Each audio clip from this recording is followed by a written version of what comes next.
Thank you for joining Give God 90 Radio on Demand. My name is Jerry Mitchell, your host for Give God 90. It is such an honor to have you join me for just a little while today as we continue with Revelation. And we're going to do that in just a moment. But first, let me remind you, if you so choose, you can download the Give God 90 app. It's absolutely free. And you might want to do that because there are some exciting things that are going to continue to come up with Give God 90. I have, by the time you hear this, I will have interviewed Ms. Pam Lorian, who just recently returned from Saudi Arabia visiting the real Mount Sinai. She had an absolutely exciting time over there. There, I hope, will be more interviews with other people about different topics. And, of course, our live Thursday nights as well. And we may have to add another night because there's so much going on. We look around and we watch the news and we see things happening, but I don't really think that most believers, and it doesn't matter what your religion is, it doesn't matter what country you live in, there are things happening that will affect you not only as a human being, but as a citizen of the world, and it's going to affect you differently as a believer in the Almighty. Now, for the typical evolutionary atheist or agnostic, they're going to be affected, but they're not going to feel the effects the way that believers do. And I'm not talking about being tribulated. I'm not talking about anything like that. I'm saying you're going to look at these situations far differently than people who don't believe in God, people who reject God, people who stand in opposition to God. They're going to look at things much, much different than you do. And it's going to be very, very apparent, I think, in the next few years that this division is really, really going to affect us. One of the topics I need to talk about very, very soon is this topic of polyamory, which means having more than one lover, right? Physical lover, all right? It's something that the churches are going to have to deal with, and it may divide some churches because they, quite honestly, don't understand. You know, the people who are pushing this agenda is not really a good way to say it, but the people who are promoting this agenda, that's a better way to say it. They point back and they say, well, look, Abraham had his wife Sarah, and he had Hagar, and who knows who else. And they look at David and Solomon and say, they had these 700 wives and so many concubines, and they had this and they had that. What they don't realize, what they don't understand, is the reason for that. And more importantly, the way these people were treated. So as I lay that out from a biblical perspective, okay, what you're going to see is the way that it's being presented and promoted and actually, I hate to say it this way, but being utilized today will have a very destructive, a very, very destructive result in our society. And it doesn't matter what country you live in. It doesn't matter who you are. It doesn't matter what religion you are. When you see the results of this destructive activity taking place around you, you will be affected because it's going to affect everybody. But if you're following the Creator's instructions, it will affect you differently than if you view the world through the eyes of an atheist. Okay? Let's dig into something here. I have to be very careful when I present this. And the reason I have to be careful when I present what I'm going to present is because most folks, and when I say most folks, I mean most everybody, they look at Revelation. And one of the reasons I don't like speaking about Revelation is because people look at Revelation and say, oh, well, Revelation is this thing where we learn about the end of the world. And as I've been speaking with you, you realize Revelation isn't just about the end of the world. Revelation is about repentance. It's also about restoration. Revelation is one of these things that we often take for granted. We think it is something that it is not. It's going to give us these keys to understanding things. But the keys for understanding Revelation are actually found in Genesis. Now, if I ask you if you've ever read Genesis chapter 1 and 2, you'd probably say, well, of course I've read Genesis chapter 1 and 2. What, are you crazy? You know, that's just nuts. Everybody's read Genesis 1 and 2. But the thing is, if you really don't grasp Genesis 1 and 2, then you're not going to understand Revelation. If we go back and we look at Genesis chapter 1, and I believe we are going to start in, I believe it's about verse 26. God said, let us make man in our image, after our likeness, and let them have dominion over the fish of the sea, and over the fowl of the air, and over the cattle, and over all of the earth, over every creeping thing. God created man in his own image. In the image of God created he, him, male and female. Created he them. Now, this is written kind of funny, right? And, well, what we see Moses doing here is sort of something interesting. Moses looks at this and he says, okay, God created man and woman, and he's giving us dominion over the earth. That makes sense, right? There's more to it. There's much more to it.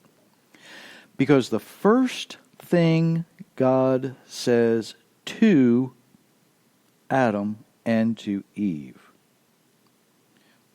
is be fruitful and multiply. Fill the earth.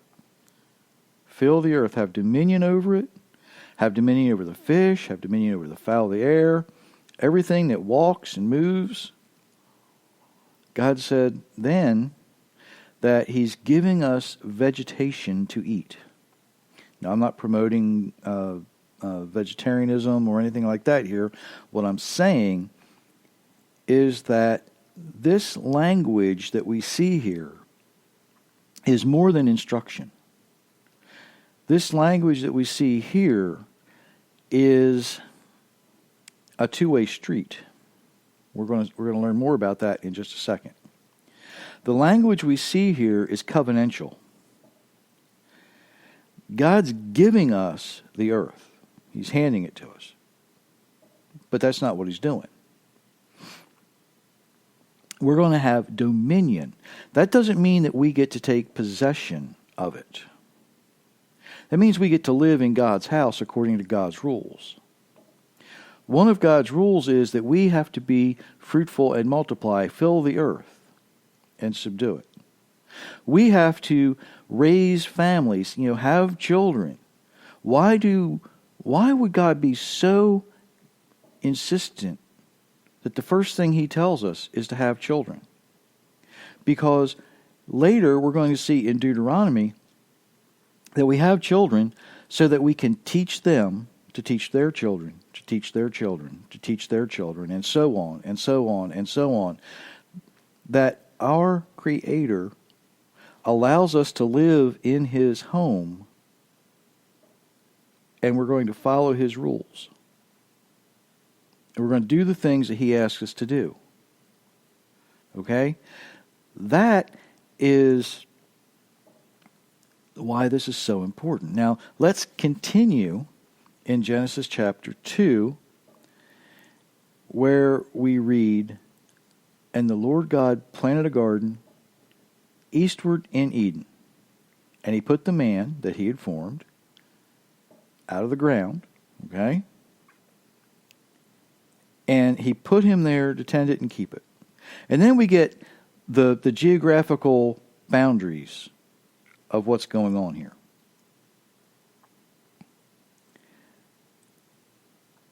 And along with that, we reiterate that God took the man and put him in the garden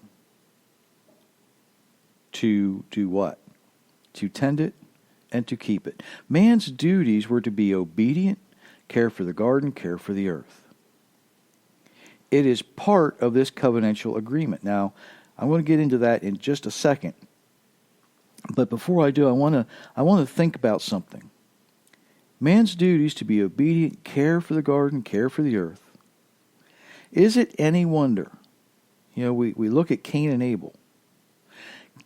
Abel, of course, he was doing the best he could. He did things, and he brought the best of the best that he could find.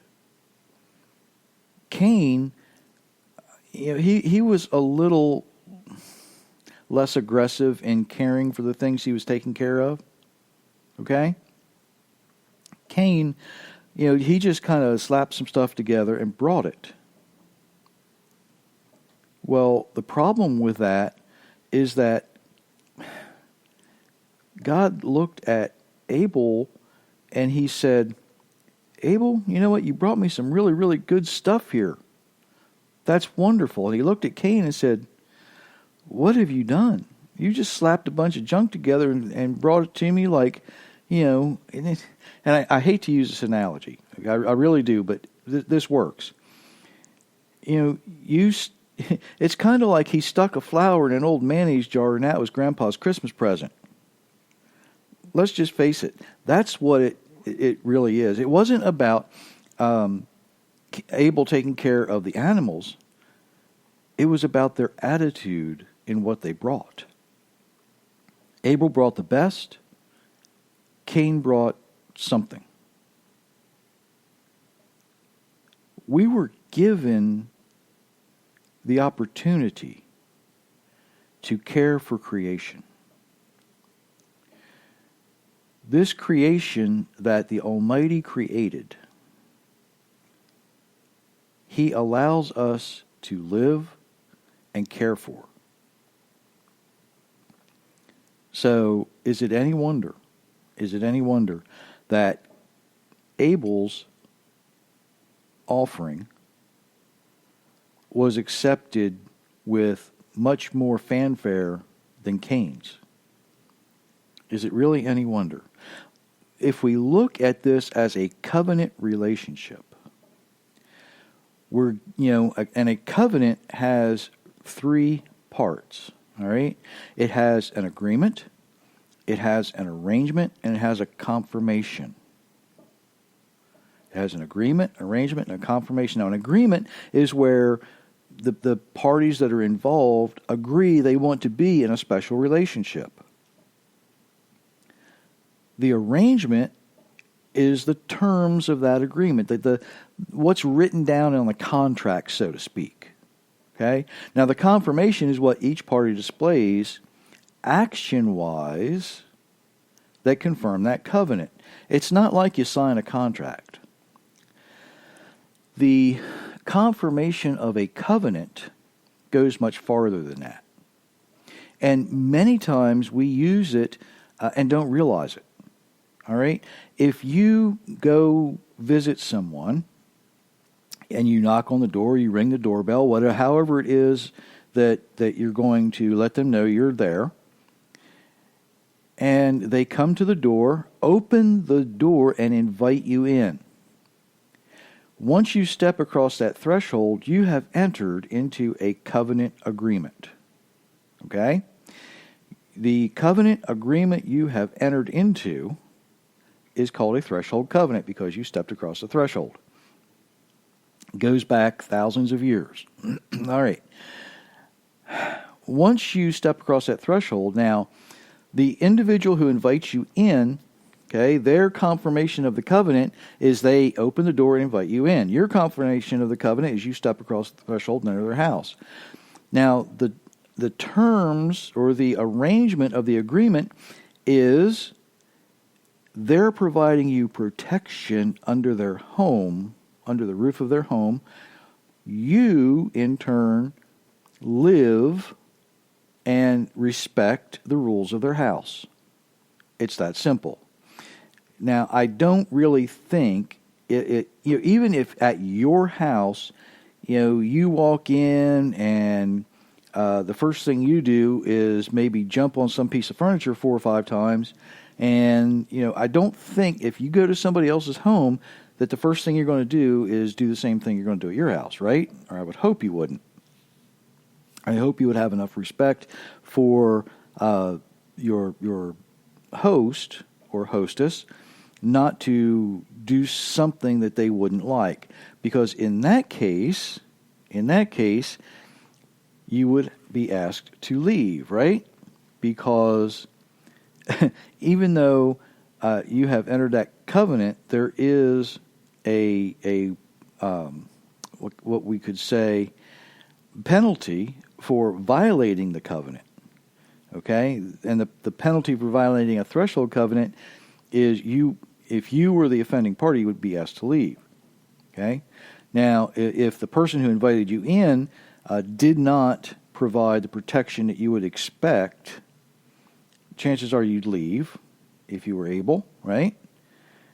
But then they have a penalty to pay as well. What I want to say is we were actually designed by our Creator to live in a covenant relationship with Him. Adam is establishing this covenant. We see it, his terms were really, or his arrangement was, he's going to be fruitful and multiply, and all of humanity then is going to follow that and fall under this covenant agreement. So if all of humanity lives under and falls under this covenant agreement that Adam establishes, there's something going on. It's almost, it's not exactly like a threshold covenant, because even though God's inviting him into this garden to care for it, it's more than that. It's an exchange covenant at this point. Because now we're to have dominion over. Okay? Not only do we get to live here, we get to care for it. We get to treat it like it's ours. He's giving us something. In return, Adam agrees to give him humanity. Adam agrees that all of his descendants, of which we are all, okay? That means all of us now are under the terms or the arrangement of the covenant that was established at creation. We see this very, very easily in the Hebrew language. Now, there are words in English that, if we see the word present, like I'm going to give someone a present, it can mean the same spelling would apply to if you are there, I guess would be a good way to say it. In English, you can be present, you can be there, or you can give a present. Okay? So the concept when we see the word present, depending on the context of the sentence, depends on how we view it. In Hebrew, there's similar words, okay? And a couple of them that I want to look at is barit, which means covenant, okay? And then bereshit, which is very, very similar in spelling, but it means beginning, because bereshit, if you remember, is the first Hebrew word in the Bible, typically translated as in the beginning. But because of the spelling, when you look at these two words, they are very, very similar. So we think covenant, beginning. Of course, the beginning of creation establishes a covenant. All right? So, why is this then critical, need to know, important information about understanding Revelation? Well, you know what? I'm going to keep you waiting just a little bit. I really am. Because what I need to look at is Revelation chapter 5, verse 1. It says, I saw in the right hand of him that sat on the throne a book or a scroll, written on the inside and on the outside, and it had 7 seals. Okay. So the question we have to ask ourselves is, what is this book? What's this scroll? And why is it sealed with 7 seals? I don't have time to go into that in this particular teaching. I will do that next week. Now, here's the thing. I want you to remember something very important. I spend a lot of time going back and reading the earliest church fathers. I'm talking about 1st century, 2nd century, and 3rd century church fathers. Clement of Alexandria, Tertullian, Origen, up to Polycarp. There's others that I look at. And one of the things that I realize is they dealt and battled with the same things that we deal and battle with today. And that is this concept of polytheism, having many gods. And in reading, I believe it was Clement of Alexandria, I was reading the other day, and I noticed some language in there that really establishes this. And he talks about the attributes of God. You know, how God can be either a loving, just God, or he can be a vengeful God. And he almost, he stops just short of giving each one of those characteristics their own entity. That's polytheism. He's you know, God is God. He is one. There is only one creator. And he is both loving and vengeful. He is just. He is kind. But at the same time, he is also all-knowing, almighty, and all of those things. And one of the things that Clement does is he almost treats them as separate beings. He creates out of one God a polytheistic system. And we have to be very, very careful of this. The reason we have to be careful about this, excuse me. Oh, I'm sorry about that.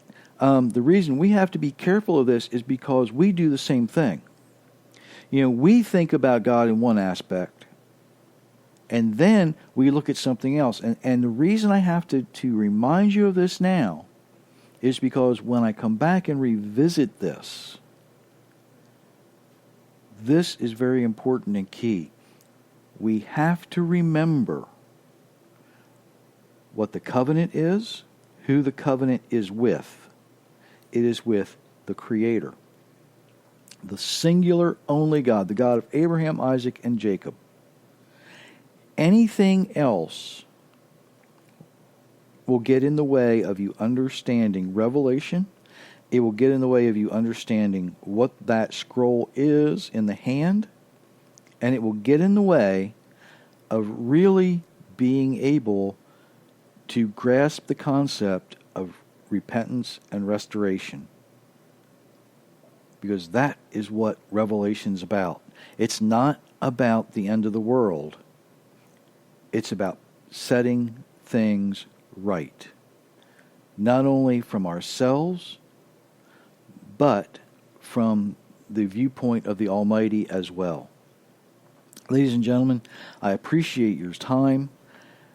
I can almost guarantee you that the next time I talk about this, you will be surprised. Trust me, it's worth it.